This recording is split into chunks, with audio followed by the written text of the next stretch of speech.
శ్రీ గురుభ్యో నమ. గురుర్బ్రహ్మ గురుర్విష్ణు గురుర్దేవో మహేశ్వర గురుస్సాక్షాత్ పరం బ్రహ్మ తస్మై శ్రీ గురవే నమ. నమశివాభ్యాం నవయౌవనాభ్యాం పరస్పరాజిష్టవృద్ధరాభ్యాం నగేంద్రకన్యావృషకేతనాభ్యాం నమో నమ శంకర పార్వతీభ్యాం. మనం ఇవాళ ఉన్నటువంటి దేవస్థానం ఇది స్వామివారి దేవస్థానం. దీన్ని వీరబాబు దేవస్థానం అని పిలుస్తారనమాట. మనకి విజయవాడలో బస్టాండ్కి దగ్గరగా తుమ్మలపల్లి కళాక్షేత్రం వెనకాల స్వామివారు ఒక రావి చెట్టు మొదల్లో వెలిశారనమాట. ఆ యొక్క స్వామివారి యొక్క స్థల పురాణం ఎలా ఆవిర్భవించారని చెప్పి రెండు ముక్కల్లో మనం చెప్పుకుందాం. పూర్వకాలం సుమారు 110 సంవత్సరాల కిందట మనకి విజయవాడ వాస్తవ్యులైనటువంటి సామారంగం గారు, మన వంటవనిపరికి కూడా సామారంగం చౌక అంటూ ఉంటారు. ఆ సామారంగం గారికి స్వయాన స్వామివారి కింద జన్మలో పుత్రుడిగా జన్మించారు. ఆ విధంగా స్వామివారికి నాలుగో జన్మదిన సందర్భంగా అంగరంగ వైభవంగా స్వామివారికి ఆభరణాన్ని కూడా వేసి చాలా ఘనంగా పుట్టినరోజు వేడుకలు జరిపిస్తూ ఉన్నారు. అటు సందర్భమున ఆ రాత్రి వేళ సామారంగం గారి ఇంట్లో పనిచేసేటువంటి పని మనుషులు ఇద్దరు కూడా స్వామివారిని ముసుగు వేసేసి తీసుకు వెళ్ళిపోయి ఈ రావి చెట్టు మొదల్లో, అంటే ఇక కృష్ణ అనేది 3 పాయలుగా చీలుతుందండి. ఒకటి ఏలూరు లాగులు, ఒకటి మందర లాగులు, బుడమేర లాగులుగా 3 పాయలుగా చీలుతుంది. ఆ 3 పాయల మధ్యలో ఉన్నటువంటి సుమారు 100 సంవత్సరాలు పురాతనమైనటువంటి రావి చెట్టు మొదల్లో స్వామివారిని చంపేసి అక్కడ పాతి పెట్టేశారు. అదేవిధంగా స్వామివారి మీద ఉన్న ఆభరణాన్ని కూడా వాళ్ళు తీసుకొని వెళ్ళిపోయారన్నమాట. తర్వాత కొన్ని రోజులకి అప్పుడు బ్రిటిష్ పరిపాలన ఉన్నటువంటి ఒక బ్రిటిష్ రాజుకి కలలో కనిపించి పిల్లవాడు, అయ్యా ఈ విధంగా 2 ఆడవాళ్ళు నన్ను చంపేసి రావి చెట్టు మొదల్లో నన్ను పాతి పెట్టేశారు, మరి నా ఆభరణాన్ని కూడా తీసేసుకున్నా అని చెప్పేసి కల్లో కనిపించి చెప్పారనమాట. వెంటనే మర్నాడు ఉదయాన్న లేచి వెంటనే పోలీస్ స్టేషన్కి వెళ్ళి విచారించగా అప్పటికి సామారంగం గారు పిల్లవారు కనబట్టలేదని చెప్పి చాలా బెంగతో వచ్చి అక్కడ ఉండి కంప్లైంట్ ఇవ్వడం జరిగింది. వెంటనే అంతా కూడా విచారించి, మీ కళ్ళలో మీ పిల్లవారే నాకు కనిపించారయ్యా, మీరు నాకు కనబడ్డారు, ఈ విధంగా 2 ఆడవాళ్ళు పిల్లవాడిని ఇలా చంపేసి ఆభరణాలు తీసుకువెళ్ళారని చెప్పి చెప్పారు. అలా విచారణకి ఇంటికి వెళ్ళిన వారు ఇంట్లో ఉన్న 2 ఆడవాళ్ళని కూడా కనిపెట్టి వాళ్ళిద్దరి దగ్గర ఆభరణాన్ని కూడా స్వాధీనం చేసుకొని వారిని శిక్షించారన్నమాట. తర్వాత కొంతకాలానికి సామారంగం గారికి స్వయాన పరమేశ్వరుడు కళలో కనిపించి, అయ్యా నేను నీ పిల్లవారి స్వరూపంలో ఇక్కడ సుబ్రహ్మణ్యేశ్వర స్వామి అంశతో నేను ఇక్కడ జన్మిస్తున్నాను, పిల్లవాడిని ఎక్కడైతే పాతి పెట్టారో అక్కడే చిన్న శివలింగ రూపంలో ఆవిర్భవిస్తున్నాను, నాకు దేవాలయం కట్టి పూజించున్నాను అని చెప్పేసి సామారంగానికి చెప్పడం జరిగింది. ఆ తర్వాత కొంతకాలానికి సామారంగం గారి బంధువుల్లో బెంగళూరు నుంచి 2 దంపతులు వచ్చారు. సుమారు పెళ్ళైన 10-15 నెలల నుంచి వాళ్ళకి సంతానంగా కలగలేదనమాట. ఆ తర్వాత సామారంగంగా వారిద్దరిని తీసుకురాగా స్వామికి నమస్కారం చేసుకుని వెళ్ళి, సయ్యా సంతానం కలిగితే నీకు చిన్న మందిరం ఏర్పాటు చేస్తానని చెప్పేసి సంకల్పంతో వాళ్ళు ప్రదక్షిణాలు చేసుకొని వెళ్ళారు. అటు సంకల్పం వాళ్ళు వెళ్ళిన 3 మాసాలకి ఆవిడ గర్భవతికి 12 మగబిడ్డలకి జన్మించిందనమాట. ఆ తర్వాత వారిద్దరూ కూడా అప్పటి కాలం పరిస్థితులు బట్టి స్వామివారికి ఇచ్చిన బాలుడు కాబట్టి కుమారస్వామి వారి యొక్క మొహం ఉండేటువంటి చిన్న విగ్రహం 2 అడుగుల విగ్రహాన్ని ఆ శివలింగానికి ముందు ప్రతిష్ఠించి ఈ స్వామివారికి ఇచ్చిన మందిరం అనేది ఏర్పాటు చేయడం జరిగింది. దాని తర్వాత మనం వెళ్తున్న కాలంలో పరిమాణం కాబట్టి ధ్వజస్తంభం ఈ ప్రాంగణంతా కూడా 4 సహాయం చేపట్టి అంతా కూడా ఏర్పడింది. ముఖ్యంగా విశేషం ఏంటంటే కనుక స్వామివారి పిల్లవాడు కాబట్టి ముఖ్యంగా సంతాన ప్రాప్తికి స్వామివారు చాలా విశేషం అనమాట. అయ్యా నాకు సంతానం లేదు, కలిగినచో నీ దగ్గరికి వచ్చి పిల్లవారికి ఆ అన్నప్రాసనలు, బారసాలు, అక్షరాభ్యాసాలను అన్నీ కూడా నీ సన్నిధానంలో చేసుకుంటాను అయ్యా అని చెప్పేసి సంకల్పం చేసుకొని ఆ దంపతులు 30 రోజుల పాటు రోజుకి 11 ప్రదక్షిణాలు చెప్పిన తిరిగి వీలైతే కనుక 11 సోమవారాలు స్వామివారికి అభిషేకం చేసుకుంటే కనుక తక్షణమే స్వామివారి యొక్క ఫలితాన్ని ఇస్తారన్నమాట. చాలామంది భక్తులు అదేవిధంగా డాక్టర్లు, అయ్యా మాకు సంతానం కలగదని డాక్టర్లు చెప్పారు, అయినా సరే స్వామివారి దగ్గరికి వచ్చి మీరు చెప్పిన విధంగా నమస్కారం చేసుకొని 30 రోజులు ప్రదక్షిణాలు చేసి అభిషేకాలు చేసుకునే లోపు మా ఆడవాళ్ళు ప్రశ్నించారయ్యా, మీ విధంగా స్వామివారి అనుగ్రహం చెప్పేసి వాళ్ళే వచ్చి మాకు చెప్తూ ఉంటారు. అదేవిధంగా నానా రకమైన సమస్యలతో స్వామివారికి ఏ సమస్య ఉన్నా కూడా మన మనసులో సంకల్పించుకొని స్వామివారికి దీక్షగా పెట్టుకొని 30 రోజులు కానీ 40 రోజులు కానీ ప్రదక్షిణాలు చేసి ఆయనకి సోమవారం అంటే ప్రీతికరం అంట. ఎందుకంటే శివాంశ సంభూతుడు కాబట్టి సోమవారం అనేది అభిషేకాలు ఎక్కువ జరుగుతూ ఉంటాయి. స్వామివారికి ప్రీతికరంగా ఆ సోమవారం 11 సోమవారం దీక్షగా పెట్టుకొని అభిషేకాలు పూర్తి చేసుకొని ఆ ప్రదక్షిణాలు పూర్తయ్యేలోపు వారికి స్వామివారి మార్గం చూపిస్తారని చెప్పేసి ఇక్కడ భక్తుల నమ్మకం అనమాట. సుమారు 30-40 సంవత్సరాల నుంచి ఇదే విధంగా జరుగుతుంది అయ్యా. అదేవిధంగా స్వామివారికి నైవేద్యం కింద బిస్కెట్లు, చాక్లెట్లు, లాలీపప్పులు, వేఫర్లు అనే విధంగా పిల్లవారు తినేటువంటి నైవేద్యాలుగా ఇస్తూ ఉంటారు. అంటే స్వామివారి బాలుడు కదా, అవన్నీ ఇస్తే ఇష్టంగా స్వీకరించి మా కోరికలు చాలా ఇష్టంగా తీరుస్తారని చెప్పేసి స్వామివారి నమ్మకం అనమాట. అదేవిధంగా కోరిక తీరిన వారు భక్తులందరూ కూడా స్వామివారి దేవస్థానానికి వచ్చి ఇక ఆట వస్తువులన్నీ కనబడుతూ ఉన్నాయి చూడండి ఒకసారి. ఆ ఆట వస్తువులన్నీ కూడా ఒక్కొక్కటి స్వామివారికి సమర్పిస్తూ ఉంటారు. అంటే వాళ్ళ కోరిక తీరింది, అయ్యా స్వామి నీకు సమర్పిస్తున్నా అనిపిస్తుంది అనమాట. వచ్చిన పిల్లలందరూ కూడా స్వామివారి సన్నిధానంలో ఇలా చుట్టూ ఆడుకుంటూ ఉంటుంటే స్వామివారికి చాలా ఆనందంగా ఉంటుంది. అదేవిధంగా భక్తులందరూ కూడా గమనించాల్సిన విషయం ఏంటంటే కనుక ఈ బస్టాండ్ దగ్గరలో ఉంటుంది కళాక్షేత్రం వెనకాల ఉన్నటువంటి దేవస్థానం అమ్మ ఇది. కుదిరినప్పుడైనా సరే సోమవారం కానీ ఆదివారం కానీ, అలాగే ఆదివారం సాయంత్రం పూట 7:15 స్వామివారికి పల్లకీ సేవ జరుగుతూ ఉంటుంది. అదేవిధంగా సోమవారం సాయంత్రం 7:45 గంటలకి స్వామివారికి పంచహారతలు, అలాగే రోజు రాత్రి వేళ పవలింపు సేవ జరుగుతుంటుంది. చిన్నపిల్లవారు కాబట్టి అన్ని నిద్రపుచ్చాలి కాబట్టి రోజు చిన్న మంచం ఏర్పాటు చేసి స్వామివారి ఉత్సవ విగ్రహం ఉంటుంది. దాన్ని బురకబెట్టి స్వామివారి దగ్గర గోళీలును మిగతా చిన్న చిన్న ఆట వస్తువులను కూడా స్వామివారి దగ్గర పెట్టడం జరుగుతుందన్నమాట. పొద్దున గర్భాలయం తెరిచేసరికి ఆ ఆట వస్తువులు ఒకసారి చిందరవందరగా పడుంటాయి. అంటే స్వామివారు ప్రత్యక్షంగా ఇక్కడ ఉన్నాయని చెప్పేసి ఒక నిదర్శనం. అదేవిధంగా 100 ఏళ్ళ రావి చెట్టు అంటే వేర్లన్నీ కూడా పక్కన బండరాలను అన్నింటినీ కూడా చీల్చి వెళ్ళిపోతూ ఉంటుంది. అదేవిధంగా 110 సంవత్సరాల నుంచి కనీసం ఒక రావి చెట్టు వేరు కూడా గర్భాలయంలోకి రాలేదంటే స్వామివారు అక్కడ ఉన్నారని ఒక నిదర్శనం అన్నమాట. అటు పక్కన ఇటు పక్కన వెనకాల అన్ని వైపులా కూడా వేర్లు వచ్చేసి బండరాల్ని కట్టిన గట్లను కూడా చీల్చేస్తుంటాయి. కానీ ఏనాడు ఒక్క వేరు కూడా గర్భాలయంలోకి రాలేదు. అదే స్వామివారి విశేషం అన్నమాట. యద్భావం తద్భవతి. మనం ఏ విధంగా స్వామివారు ఉన్నారు, నా కోరిక తీరుస్తారు అనే నమ్మకంతో చేస్తేనే స్వామివారి యొక్క అనుగ్రహం కలుగుతుంది. సభాయ నమః.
కనకదుర్గాంబ పరదేవత సంపూర్ణ అనుగ్రహ సిద్ధికాల మమ సహకుటుంబస్య సంకల్పిత సకల కార్య నిర్విఘ్నత సిద్ధ్యర్థం కనకదుర్గ పరదేవత దేవి శరన్నవరాత్రి మహోత్సవ సందర్భేన అద్య చతుర్థ దివసే మహాకాళి మహాలక్ష్మి మహాసరస్వతి స్వరూపిణి వాసవి కన్యక పరమేశ్వరి పూజా కరిష్యే.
हेरनागिदक्षसे योवश्वतमोरजस्तस्य भाजगदेहनः उचितीर्वमातरः तस्मारङ्गमामवोगिस्किक्षियागिधर्मथा आपो जनगधाजनः महाकाली महालक्ष्मी महासरस्वती स्वरूपिणी वासवी कन्यका परमेश्वरी देवता येन महास्मृपयामि स्नानान्ते शुद्ध आचमनीयं समर्पयामि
नारिकेल सकल भाग सहित कदई बल सहित शनक अमृतोपहार नैवेद्यं निवेदयामि अग्रस्कंद विद्य समर्पित विचति ओम प्राणाय स्वाहा ओम अपानाय स्वाहा ओम ज्ञानाय स्वाहा ओम उदानाय स्वाहा ओम समानाय स्वाहा ओम ब्रह्मणाय स्वाहा अध्यं शिवगवारियं समर्पयामि त्वमक्षालयामि पादवक्षालयामि हे शुद्ध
ఒక నిమిషం నువ్వు రామ్మా.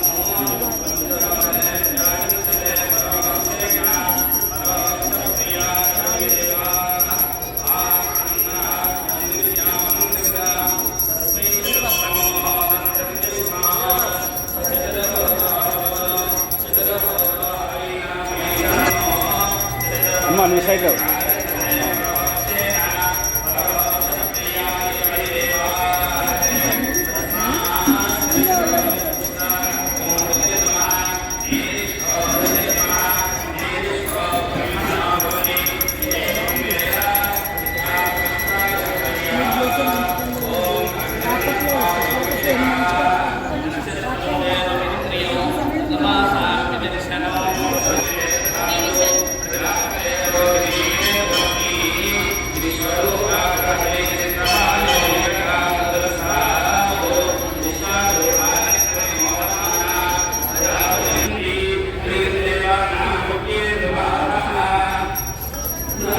అమ్మా మేడం సైడ్.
महाकाली महालक्ष्मी महासरस्वती स्वरूपिणी कनकदुर्गा प्रदेवता सहित वासवी गंगा परमेश्वरी ये महापादानंदयोः वेदोत्सुवर्ణ दिव्य मंगलपुष्पाक्षतांजलिं समर्पयामि మా పుష్పాలు వేసిన వారు ఒక అడుగు వెనక్కి తిరిగి 3 సార్లు ప్రదక్షిణ చేయడం కాస్త జ్ఞాని గారి వ్యాపారి నిర్మాణ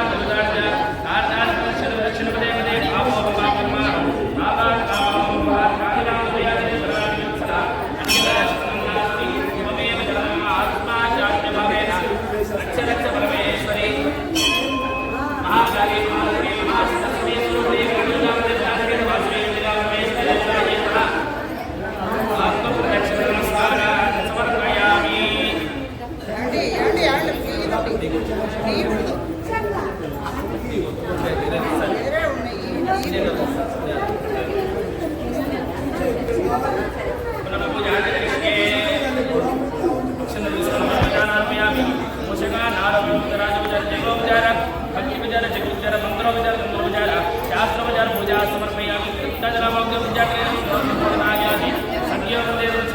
అమ్మ అందరూ కూడా నిశ్శబ్దంగా ఉండి నేను చెప్పిన వాక్యాలు చెప్పాలి.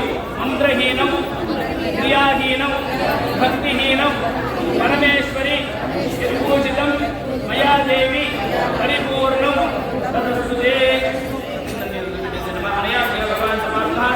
మహాకాళి మహాలక్ష్మి మహాసరస్వతి వాసవి శ్రీ పరమేశ్వరార్పణమస్తు. అందరూ నిశ్శబ్దంగా మళ్ళీ వాక్యాలు చెప్పాలమ్మా. నిశ్శబ్దంగా ఉండాలి అందరూ కలిసా. నమస్కారం చేసుకునే ధర్మస్య ధర్మస్య శ్రేయోస్తు అధర్మసు సర్వే జన సుఖినో భవంతు. అపరాధ సహస్రాణి క్రియంతే అహర్నిశం మయా దాసోయం ఇది మాం మత్వ క్షమస్వ పరమేశ్వరి మమ సహకుటుంబస్య సర్వ అపరాధాన్ని క్షమ. అందరూ కూడా క్షమను పిలుస్తూ నమస్కారం చేసుకున్న వారికి మనసులో అపరాధం చెప్పుకోండి. అలా తెలిసి తెలియక నేను కానీ నా కుటుంబ సభ్యులు కానీ ఇటువంటి పాపాలు చేసినా అవన్నీ కూడా పరిహారించి నన్ను నా కుటుంబ సభ్యులు ఆరోగ్యంగా క్షేమంగా ఉండేది చూడగలిగి అనే ఆ జగన్మాతకి నమస్కారం చేసుకునే అందరూ.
సరబ వీర సరబ మన విజయవాడ బస్టాండ్ పక్కన తొమ్మలిపల్లి కళాక్షేత్రం దగ్గర వెనకాల శ్రీ శ్రీ వీరబాబు స్వామి వెలిసి ఉన్నారు. ఇక్కడ స్వామివారు 110 సంవత్సరాల నుండి 111వ సంవత్సరం వచ్చింది. అప్పటి నుంచి జనాలు బాగా వస్తున్నారు, చూసుకుంటున్నారు, చక్కగా వెళ్తున్నారు, కోరికలు నెరవేరుతున్నాయి. 111 సంవత్సరాల చరిత్ర మాది 4వ తరం, మేము వారసులము. ఇక్కడ రాగి చెట్టులో వెలిశారు స్వామివారు. రాగి చెట్టులో వెలిసిన స్వామివారు రాగి చెట్టు పక్కన ఉందంటేనే గోడలు నెర్లిస్తాయి. కానీ ఈ లోపల అదంటూ నెర్లించడం అంటూ ఏమీ లేదు. దీపాలు కూడా మిలుకుమని కొట్టుకుంటూ ఉంటాయి కానీ కొండెక్కవు. స్వామివారి మహిమ అన్నమాట అది. అక్కడ స్వామివారు బాగా చాలా మహిమ గల స్వామివారు. నాగేంద్ర స్వామి వచ్చే దారిలో నాగేంద్ర స్వామి పుట్ట ఉంది. స్వామివారు రాత్రిపూట్ల వచ్చి ఇక్కడ ఆడుకుంటూ ఉంటారు. స్వామివారు వీరబాబు స్వామివారు నాగేంద్ర స్వామి ఆడుకుంటూ ఉంటారు. కానీ చక్కగా అసలు 111 సంవత్సరాల చరిత్ర గుడి గల చరిత్ర అన్నమాట ఇది. అయితే ఈ స్వామివారికి నిత్యం అభిషేకాలు జరుగుతూనే ఉంటాయి. నిత్యం అభిషేకాలు జరుగుతాయి. కానీ శనివారము, ఆదివారము, సోమవారము బ్రహ్మాండంగా జరుగుతాయి. 50 మంది భక్తులు బాగా విచ్చేస్తున్నారు. తండోపతండాలుగా వస్తున్నారనమాట 50 మంది భక్తులు. నిత్యం అభిషేకాలతో నిండిపోయి ఉంటారు స్వామి. స్వామి ఈ ఆదివారం రోజు ఉదయం పూట అభిషేకాలు జరిగాక సాయంత్రం 7:15 పల్లకీ సేవ జరుగుతుంది. ఆ పల్లకీ సేవకి 50 మంది భక్తులు విచ్చేస్తున్నారు. తండోపతండాలుగా వస్తున్నారనమాట. సోమవారం అభిషేకాలు ఇంకా బ్రహ్మాండంగా జరుగుతాయి. సోమవారం సాయంత్రం 8 7:45 పంచహారతులు తీర్థప్రసాదాలు తీసుకొని వాళ్ళ కోరికలు నెరవేరినాయి అని చెప్పని స్వామివారిని దర్శించుకొని అందరూ వచ్చి వెళుతూ ఉంటారు. అయితే ఈ 111 సంవత్సరాల స్వామివారి గుడి మాది 4వ తరం అన్నమాట. ఈ సామారంగయ్య గారు, సోమా నారాయణరావు గారు అన్నమాట అసలు ఇక్కడ గుడి. సామారంగ చౌకి అనేది వన్ టౌన్లో ఉంది. ఆ సామారంగ చౌకి పేరు ఎలా వచ్చిందంటే ఈ సామారంగయ్య గారి కొడుకే అన్నమాట ఈయన. అయితే ఆయన సామారంగయ్య అనేవాళ్ళు, కానీ ఆ సామారంగయ్యకి పేరు పూర్తిగా సామారంగ చౌకి అని వచ్చేసింది అక్కడ పేరు. స్వామివారిది అక్కడ ఉత్సవమూర్తులు అక్కడ ఉంటాయి అన్నమాట. సామారంగ చౌకీలో ఉంటుంది అన్నమాట. అందుకని ఆ సామారంగ చౌకీ అనే పేరే వచ్చిందనమాట. మాది 4వ తరము. సామా నారాయణరావు గారు మేనమామ అన్నమాట. నాకు 4వ తరం మాది. దసరా నవరాత్రులు కూడా బ్రహ్మాండంగా జరుగుతున్నాయి. ఈ రోజు 5వ రోజు శ్రీ వాసవి మాత అమ్మవారి అలంకారంలో మనకి దర్శనం ఇచ్చినారు అమ్మవారు. ఇంకా 4 రోజులు కూడా బ్రహ్మాండంగా జరుగుతాయి. చాలా చాలా బాగా జరుగుతున్నాయి. 50 మంది భక్తులు విచ్చేసి తీర్థ ప్రసాదాలు తీసుకోవాల్సిందిగా కోరుచున్నాము. అందరూ రావాల్సిందిగా కోరుచున్నాము అన్నమాట. అయితే అమ్మవారి అలంకారాలు, రోజు పారాయణాలు, అలంకారాలు బ్రహ్మాండంగా జరుగుతున్నాయి. 50 మంది భక్తులు ఇచ్చేసి తీర్థ ప్రసాదాలు తీసుకోవాల్సిందిగా కోరుచున్నాము. శరభ వీర శరభ. అయితే ఒకటి విషయం, 111 సంవత్సరాల చరిత్ర గల స్వామివారు ఆ లోపల రాగి చెట్టు లోపల వెలిశారు. ఈ రాగి చెట్టు ఇక్కడే ఉంది. మారేడు చెట్టు, మర్రి ఓడలు అంటారు కదా, ఇక్కడ ఆ మర్రి ఓడల చెట్టు కూడా ఆ 111 సంవత్సరాల చరిత్ర గల చెట్టు అన్నమాట. అయితే ఎక్కడా కూడా నెర్లివ్వటం అనేది, గోడలు నెర్లివ్వటము, రాగి వేర్లు వెళ్ళినవి నెర్లించింది అనేది సమస్య అంటూ లేదు. ఇక్కడ స్వామివారు అంత మహిమ గల స్వామివారు అన్నమాట. రోజు రాత్రిపూట్ల పవళింపు సేవ, స్వామివారిని నిద్రపుంచడానికి పవళింపు సేవ అని చేస్తారు. ఆ పవళింపు సేవ అప్పుడు గోళీలు, పిల్లలు ఆడుకునేవన్నీ గోళీలు, బంతులు, బోరలు, గంటలు, బెలూన్స్ అన్నీ పెట్టి అక్కడ ఒక్క రోజు కూడా పెట్టకుండా ఉండటం అనేది జరగదు. ఒకవేళ పొరపాటున మర్చిపోయినా పెట్టకుండా ఉన్న ఆ స్వామివారు వచ్చి మనకు నిదర్శనం ఏంటంటే, తలుపుకున్న గంటలు ఉంటాయి కదా, ఆ గంటలు తీసి ఆడుకుంటారు. అక్కడ మంచం దగ్గర అలా ఉండిపోతాయి. పొద్దున్నే తలుపు తీసేటప్పటికి ఆ గంటలు అక్కడ ఉంటాయి అన్నమాట. స్వామివారు వచ్చారని నిదర్శనం. శరభ వీర శరభ.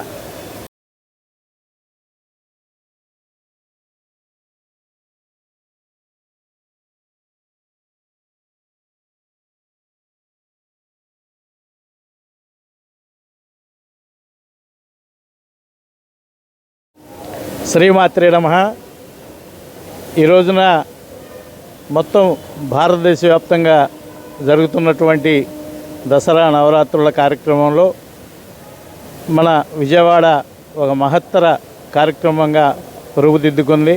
ఎందుకంటే జగన్మాత శ్రీ కనకదుర్గమ్మ ఇక్కడ నిలవై ఇలవేలుపుగా ఉండి అందరి భక్తుల యోగక్షేమాలను కాపాడుతూ అందరి యొక్క అభివృద్ధిని ఆకాంక్షిస్తూ ఆమెను కొలిచే కొంగు బంగారమై నిలబడినటువంటి మా కనకదుర్గమ్మ నవరాత్రులు సందర్భంగా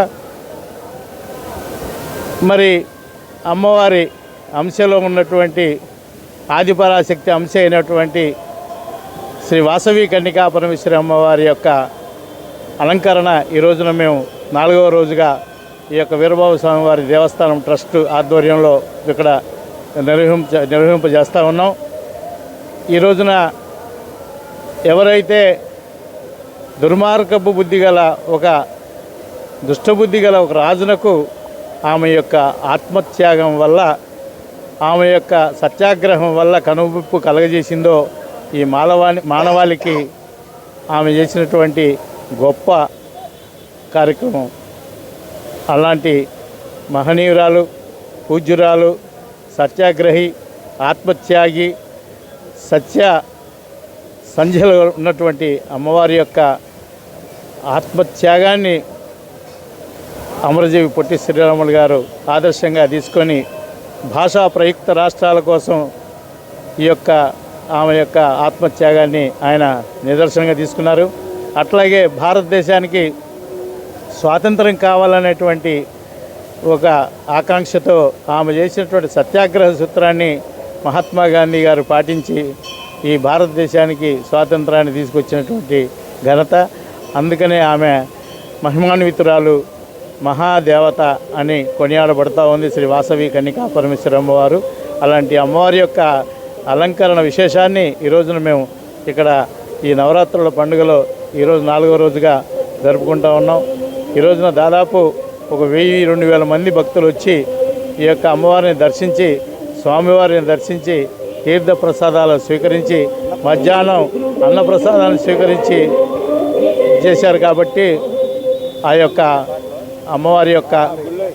అమ్మవారి యొక్క కృపకు పాత్రులు కావాలని అందరినీ కోరుకుంటూ ఇక ఈ యొక్క కార్యక్రమాలు ఈ నవరాత్రులు మొత్తం కార్యక్రమాలు ఉంటాయి. కాబట్టి విజయవాడ నగరం పరిసర ప్రాంతాల నుంచి కూడా 50 మంది భక్తులు విచ్చేసి శ్రీ వీరబాబు స్వామి వారి కృపకు మరియు అమ్మవారి యొక్క కృపకు పాత్రులు కావాలని కోరుకుంటూ జై దుర్గా జై జై దుర్గా. శరభ వీరశరభ శరభ వీరశరభ. వీరబాబు స్వామివారి దేవస్థానం కళాక్షేత్రం పక్కన ఉన్నది విజయవాడలో. ఈ వీరబాబు స్వామి దేవస్థానంలో అమ్మవారి నవరాత్రులు జరుపుతున్నాము. వీరబాబు స్వామి స్వయంభుగా వెలిసి ఉన్నారు. ప్రతిరోజు సాయంకాలం పూట ఉచితంగా రక్ష ఇవ్వబడను. ఈ రక్ష ఏంటంటే పిల్లలు దడుచుకున్నా, పిల్లలకి ఆరోగ్యం బాగోలేకపోయినా స్వామివారి దగ్గరికి సాయంకాలం 6 కాడ నుంచి రాత్రి 8 గంటల లోపు రక్ష ఇస్తారు. వారికి అన్నీ నయమవుతాయి. అట్లాగే వీరబాబు స్వామివారి దేవస్థానంలో రోజు ఈ 9 రోజులు అన్నప్రసాదం, దేవి నవరాత్రుల సందర్భంగా అన్నప్రసాదం జరపబడను. కాబట్టి భక్తులందరూ రావాల్సిందిగా కోరుచున్నాం. శరభ ఏరశరభ. ఈ స్వామివారు నేను 4 సంవత్సరాల నుంచి వస్తున్నాను. మేము అనుకున్న కోరికలన్నీ తీరుతున్నవి. నేనైతే అసలు కింద భాష పెట్టలేసుకొని కూర్చోలేను. కానీ ఇవాళ రోజున ఈ స్వామివారికి దండం పెట్టుకుంటే బాగా ఉంది. మాకు మనవడు మనవరాలు అందరూ ఇక్కడికి వచ్చిన తర్వాతే, విజయవాడ వచ్చి 50 సంవత్సరాలైనా కానీ మేము గుడికి ఈ లోబిజ్జిలో నుంచి ఎన్నిసార్లు వెళ్తుంటాం కానీ రాలేకపోయాం. 4 సంవత్సరాల నుంచి కంటిన్యూగా వస్తున్నాము ఈ గుడి. శరభ ఏరశరభ విజయవాడ వీరబాబు గుడి గత 40 సంవత్సరాల పైనుంచి శివరాత్రి ముందు శనివారం సంబరం చేసేవాళ్ళం. మాకు ఒక రకంగా ఇలవేల్పు ఆల్రెడీ గత 40 ఏళ్ల నుంచి శివరాత్రి ముందు సంబరంగా మా వయసులో కానీ ఇంకోటి కానీ కాకుండా సర్వమతం ఎవరైనా కూడా పిల్లల దగ్గర నుంచి పెద్దల దాకా కోరుకున్నది వాళ్ళకి జరగటం, ఎక్కువగా పిల్లలకి లేకపోతే ఇంకోటి, పిల్లలు లేకపోయినా పిల్లలు లేకపోతే ఇంకోటి వాళ్ళు అనుకున్నది జరగటం అనేది ఈ క్షేత్రం యొక్క మహిమాన్వితం. అందరికీ మంచి జరుగుతుందని ఆశతో ఈ లాస్ట్ పుష్కరాల ముందు ఏదైతే గుడి శిథిలావస్థకి వెళ్ళిన తర్వాత అందరూ ఒక ట్రస్ట్గా ఏర్పడి ఆల్రెడీ ఈ గుడిని బాగా డెవలప్ చేయడం జరిగింది. ఆల్రెడీ అందరి సహకారంతో చాలా దివ్యంగా క్షేత్రాన్ని డెవలప్ చేసి ఉన్నారు. ప్రతివారు వచ్చి దర్శించుకుని స్వామివారి ఆశీర్వాదం పొందవలసిందిగా కూర్చున్నాం. వేదశరభ. నేను డాక్టర్నండి. యాక్చువల్గా డాక్టర్ అందరూ ఎవరిని నమ్మదని అంటారు. కానీ యాక్చువల్గా ఏంటంటే నేను ఇక్కడికి వచ్చి ఫస్ట్ ఇయర్లు ఎగ్జామ్స్ అప్పుడు ఇక్కడికి వచ్చాను. అలా అని నేను పాస్ అవ్వనని కాదు వచ్చింది. అనుకోకుండా ఇటు వెళ్తే ఇదేదో గుడి ఏదో ఉంది అన్నది మా ఫ్రెండ్స్ అంతా చాలామంది చెప్పారు. అయినా కానీ ఏ రోజు అడుగు పెట్టడం అనేది జరగలేదు. చాలాసార్లు ట్రై చేశా కానీ అడుగు అనేది పెడతాం అనేది అవ్వలేదు. ఎందుకో ఒకరోజు అనుకోకుండా ఇటు వెళ్తా సైకిల్ మీద వచ్చాను. వచ్చిన తర్వాత చూసేటప్పటికి గుడి దగ్గరికి సోమవారం దర్శనం చేసుకొని వెళ్ళాను. పంతులు గారు వెళ్ళిపోతున్నప్పుడు రేపు రాయ్యా అని చెప్పన్నారు. ఈయనకి ఏంటంటే సోమవారం ప్రీతైన రోజు అని నాకు తెలియదు ఆ విషయం. నేను ఆ రోజు వచ్చింది ఆదివారం పూట. తర్వాత సోమవారం నాడు సోమవారం దగ్గరికి వచ్చిన తర్వాత అభిషేకం అవన్నీ చేసి చాలా హ్యాపీగా ఫీల్ అయ్యాను.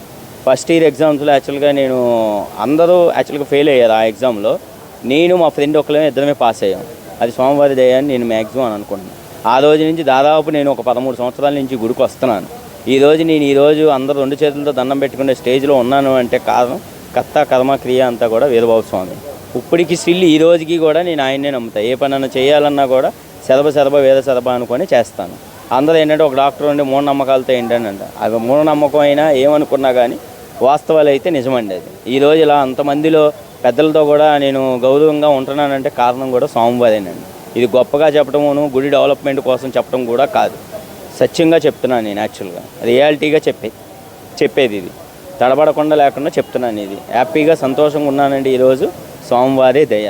ఒక కమిటీ మెంబర్గా ఇప్పుడు 28 మంది కమిటీ మెంబర్లుగా ఉన్నారు. అందులో వన్ ఆఫ్ ద మెంబర్గా నేను నా వయసుకి నేను ఉండడం అంటే గ్రేట్. ఆల్రెడీ 50-60 ఏళ్ళు ఉన్నారు. యాక్చువల్గా 40-40 దాటిన వాళ్ళు. నా ఏజ్ వచ్చి 35. కానీ ఏంటంటే వన్ ఆఫ్ ద మెంబర్గా నేను సెలెక్ట్ అయ్యానంటే అది అదృష్టం కూడా ఆయనే. సర్వ వీర వీర. నేను విజయవాడ వచ్చి 17 రూపాయలు సార్ చెప్పుడు వచ్చానండి. ఇక్కడ ఇదే కళాక్షేత్రం, ఇదే ఏర్బాబు కోట దగ్గర పని చేస్తాను ఏంటి. అయితే శుభ్రంగా దేవుడు అందరికీ కరుణించి కాపాడుతాడు. పుట్టిన దేవుడు ఇలవేలిపు కొరుచుకున్నాడు కొనుక్కు బంగారం అండి. భగవన్ సాక్షి చెప్తాను, ఏర్బాబు నమ్ముకుంటూ కుమ్ముకున్న కూడు, ఏం తేడా లేదు, తిరిగిలేదు. అనుకున్న కోర్లు శుభ్రంగా 10 వారాలు కానీ వచ్చి అభిషేకాలు చేస్తే వాళ్ళకి పండగే దండగ లేదు. వ్యాపారం, అభివృద్ధి, పెళ్ళిళ్ళు, పేరెంటలు, పిల్లలు అంతా హ్యాపీగా చింతలేని దేవుడైన బ్రహ్మాండంగా బాగుంటుంది జీవితం. అవి నమ్ముకుంటూ కుమ్ముకుని కూడు శరభ వీర శరభ వీర అనాలి. రాత్రి పగులు ఎప్పుడు నీకేముంటే అప్పుడు శరభ వీర చాలు. ఆయనకి పండుగ వచ్చేది ఇక్కడ. అది అనుకున్న కోరికలన్నీ నెరవేరుతాయి. బ్రహ్మాండంగా ఉంటుంది. ప్రతి ఒక్కరు పుట్టిన దేవుడు మనకు 110-120 సంవత్సరాలు అవుతుంది ఇక్కడ పుట్టయ్యం. ఈ రాయి చెట్టు కింద ఇంతవరకు భగవంతు సాక్షిగా చెప్తాను, బ్రహ్మాండంగా ఉండేది. ఇప్పుడు గుడి మాకు 40 మంది మా సభ్యులు ఉన్నారు. మా బసవరాజు గారు అందరూ అభివృద్ధి చేశారు. 5 కోట్లు ఖర్చు పెట్టారు. శుభ్రంగా వ్యాపారం, అభివృద్ధి వాళ్ళందరూ బాగుండాలి. అందులో మేము బాగుండాలండి.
వీర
చిన్న వెనక్కి రానా